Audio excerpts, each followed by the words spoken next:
আসসালামু আলাইকুম। ইফফাতারা সুরভি আমন্ত্রণ জানাচ্ছি এনটিভির মধ্যাহ্নের খবরে। দেশের ইতিহাসের গুরুত্বপূর্ণ অধ্যায় তুলে ধরতে নির্মিত জুলাই গণ অভ্যুত্থান স্মৃতি জাদুঘর আজ থেকে সাধারণ দর্শনার্থীদের জন্য উন্মুক্ত করে দেওয়া হয়েছে। দর্শনার্থীদের অতিরিক্ত ভিড় নিয়ন্ত্রণ এবং পরিদর্শনকে আরও সুশৃঙ্খল করতে নির্ধারিত সময়ভিত্তিক প্রবেশের ব্যবস্থা চালু করেছে কর্তৃপক্ষ। এ কারণে আগ্রহীদের আগে থেকেই অনলাইনে টিকিট বুকিং করতে হবে। জুলাই ৩৬ ওয়েবসাইটে প্রবেশ করে নিজের সুবিধামতো সময় নির্বাচন করে টিকিট সংগ্রহ করা যাবে। জাদুঘরে প্রবেশের জন্য প্রাপ্তবয়স্কদের টিকিট মূল্য রাখা হয়েছে ৫০ টাকা এবং শিশুদের জন্য ২৫ টাকা।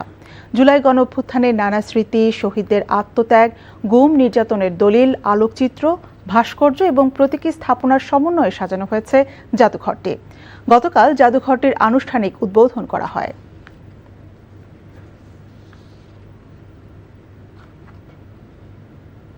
জুলাই গণ অভ্যুত্থান স্মৃতি জাদুঘরের সামনে আছেন আমাদের সহকর্মী আপেল শাহরিয়ার। সরাসরি যাচ্ছি তার কাছে। আপেল, এই মুহূর্তে দর্শনার্থীদের উপস্থিতি আপনি কেমন দেখছেন?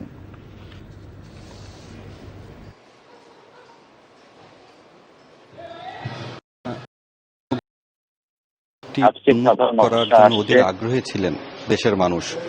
আজকে সাধারণ মানুষরা আসছেন এবং তাদের যে স্মৃতিচারণ, যে আন্দোলন স্মৃতিচারণ করার জন্য অনেকে এখানে এসেছেন এবং আমি দেখেছি যারা আহত নিহত যারা পরিবার রয়েছেন সেই পরিবারবর্গ এসেছেন এবং সাধারণ মানুষও এই জাদুঘরটি দেখতে এসেছেন।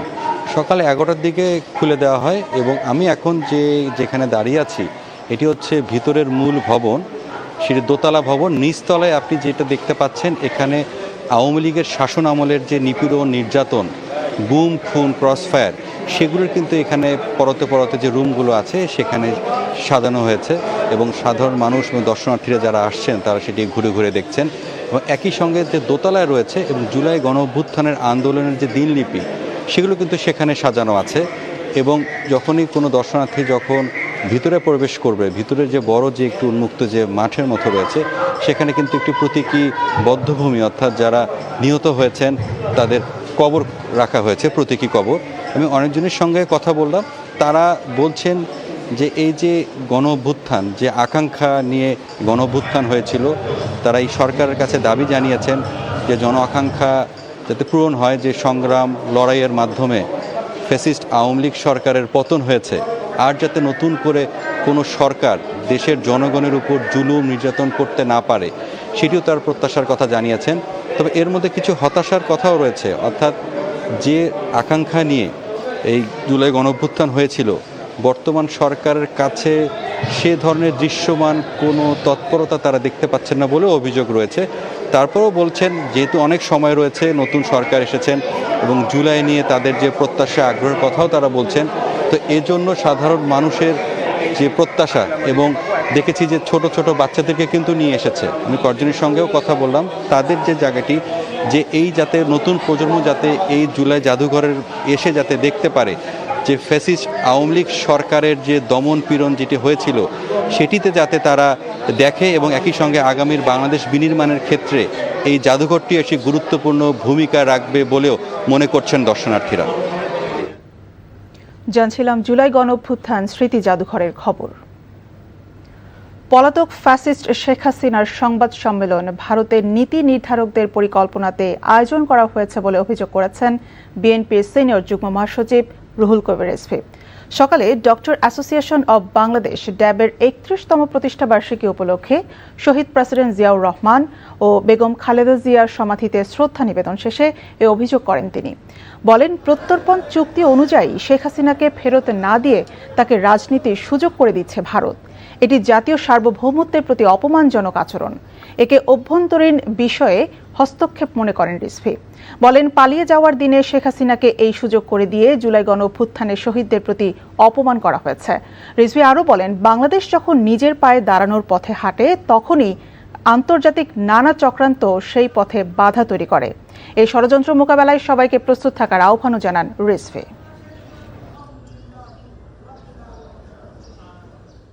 এটি ভারতের নীতি নির্ধারকদের অ্যারেঞ্জমেন্টেই এই কাজটা করা হয়েছে।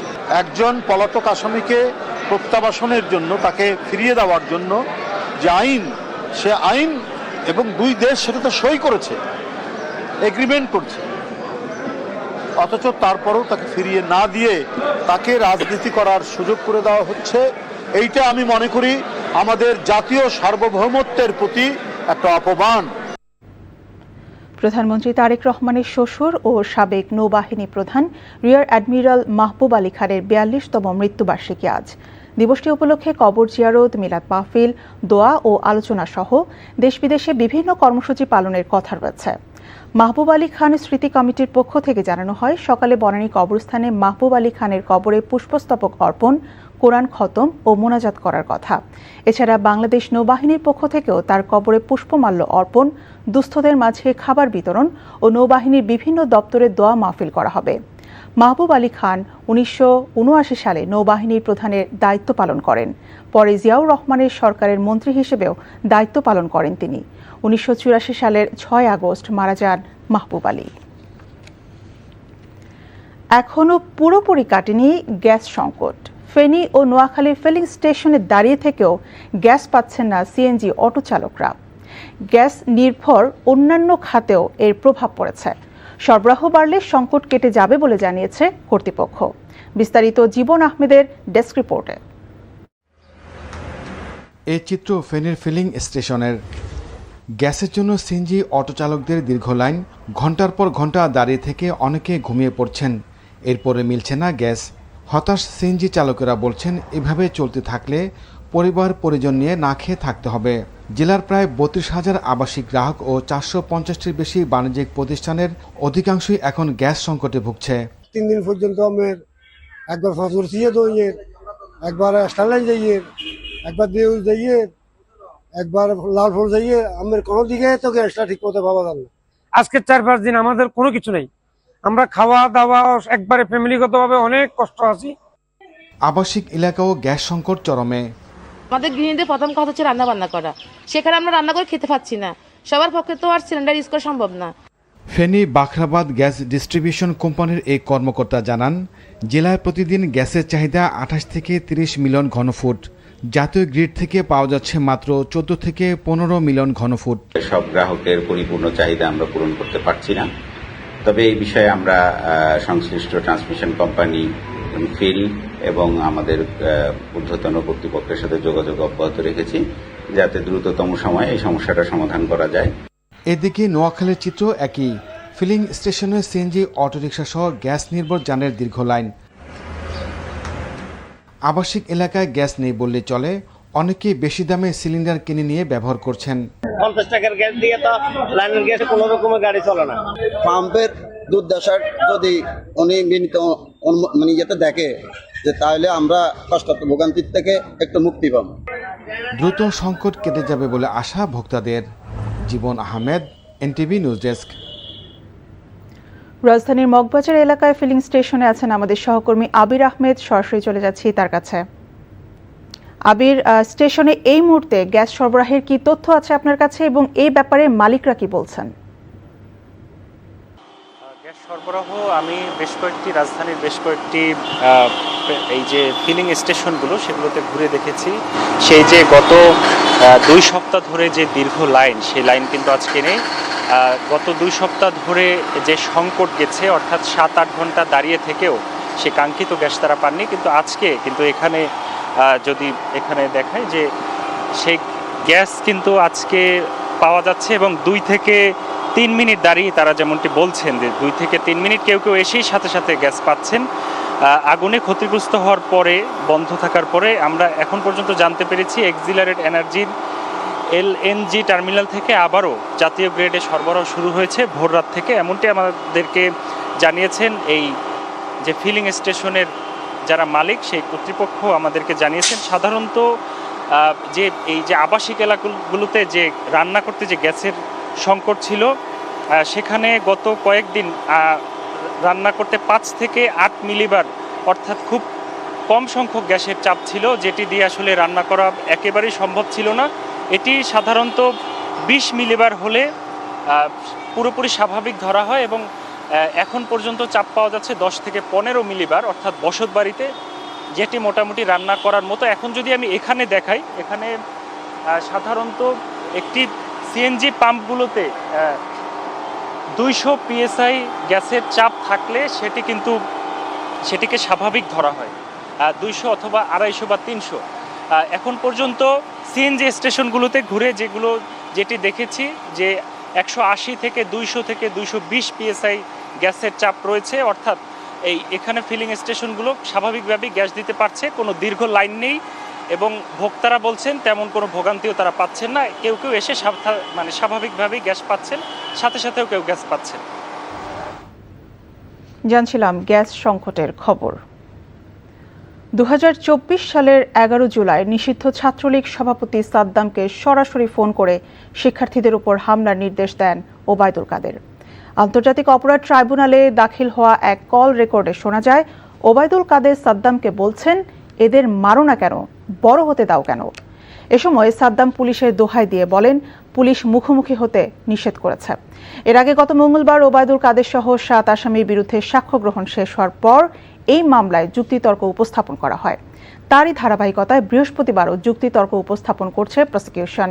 এই মামলায় ওবায়দুল কাদের ছাড়া অন্য আসামিরা হলেন আওয়ামী লীগের যুগ্ম সাধারণ সম্পাদক আ.ফ.ম. বাহাউদ্দিন নাসিম, সাবেক তথ্য ও সম্প্রচার প্রতিমন্ত্রী মোহাম্মদ আলী আরাফাত, যুবলীগের সভাপতি শেখ ফজলে শামস পরশ, সাধারণ সম্পাদক মাইনুল হোসেন খান নিখিল, ছাত্রলীগের সভাপতি সাদ্দাম হোসেন এবং সাধারণ সম্পাদক ওয়ালি আসিফ ইনান। আসামিরা সবাই পলাতক। চলতি বছরের 22 জানুয়ারি 7 আসামির বিরুদ্ধে অভিযোগ গঠনের মাধ্যমে বিচার শুরুর আদেশ দেয় আন্তর্জাতিক অপরাধ ট্রাইব্যুনাল 2। গত 2 আগস্ট এই মামলার সাক্ষ্য গ্রহণ শেষ হয়। কার্যক্রম নিষিদ্ধ আওয়ামী লীগ আমলে ব্যাংক খাতের 1/3 অর্থ লোপাট হওয়ায় 2 কোটি আমানতকারী এখন বিপাকে পড়েছেন বলে জানিয়েছেন কেন্দ্রীয় ব্যাংকের গভর্নর মোহাম্মদ মোস্তাকুর রহমান। সকালে ঢাকা বিশ্ববিদ্যালয়ের ডাচ বাংলা ব্যাংক আয়োজিত এক আলোচনা সভায় গভর্নর বলেন, আওয়ামী লীগ সরকার দেশের অর্থনীতিকে পঙ্গু করে দিয়ে গেছে। তিনি জানান ব্যাংকিং খাতের 1/3 টাকা চুরি করে নিয়ে গেছে। তিনি আরও বলেন, এ কারণে 2 কোটি আমানতকারী ভোগান্তিতে পড়েছে। এ অবস্থায় ব্যাংকিং খাত ভালোভাবে পরিচালনা করা সম্ভব হচ্ছে না। গভর্নর বলেন, ব্যাংকিং খাতে মোট খেলাপির পরিমাণ 36%, যা এ খাতের জন্য অশনি সংকেত। খেলাপি কমিয়ে আনার জন্য 18 মাসের একটি উদ্যোগ নেওয়া হয়েছে বলেও জানান গভর্নর মোস্তাকুর রহমান। জ্বালানি গ্যাসের সংকট, বিদ্যুতের ভুতুড়ে বিল, আইন শৃঙ্খলার অবনতি এবং দ্রব্যমূল্যের ঊর্ধ্বগতির প্রতিবাদে রাজধানীর মুক্তাঙ্গনে প্রতিবাদ সমাবেশ করছে 11 দলীয় ঐক্য। বিরোধী দলীয় নেতা ডক্টর শফিকুর রহমান ছাড়াও 11 দলীয় ঐক্যের শীর্ষ নেতারা বক্তব্য রাখবেন সমাবেশে। সকালে বৃষ্টি উপেক্ষা করে রাজধানীর বিভিন্ন স্থান থেকে নেতাকর্মীরা সমাবেশে যোগ দেয়। মুক্তাঙ্গনের সমাবেশ স্থলের আশপাশে 11 দলীয় জোটের খণ্ড খণ্ড মিছিল সমাবেশে যোগ দিচ্ছে। সমাবেশে বিরোধী দলের নেতারা বলেন, সম্প্রতি জ্বালানি তেলের মূল্য বৃদ্ধি, গ্যাস সংকট এবং বিদ্যুতের ভুতুড়ে বিল মানুষের জীবনকে আরও সংকটে ফেলেছে। তারা বলেন, সরকারের ব্যর্থতায় দ্রব্যমূল্যের ঊর্ধ্বগতিতে মানুষকে বিপাকে ফেলেছে।